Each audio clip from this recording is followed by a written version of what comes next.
من الحاجات المغرية جدا أثناء شراء مستلزمات البيبي هي البافيتات.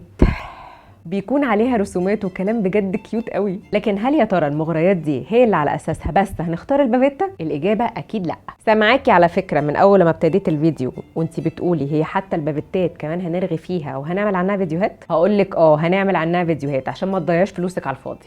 البافيتا اللي هتشتريها غير ان يكون طبعا الوانها حلوه وشكلها كيوت، ايا كان شكلها سواء كانت طبقه واحده او طبقتين، لازم الطبقه اللي ملاصقه لهدوم البيبي تكون من المشمع او البلاستيك زي دي كده، عشان عادة الشكل ده بنستخدمه والبيبي لسه بيرضع، وبيكون فيه بقى ريالة وبيكون فيه تفتفة وبيكون فيه لبن بيقع، فلو سيبنا البافيتا وهي قماش هتنقع على هدوم البيبي وصدره هيتبل.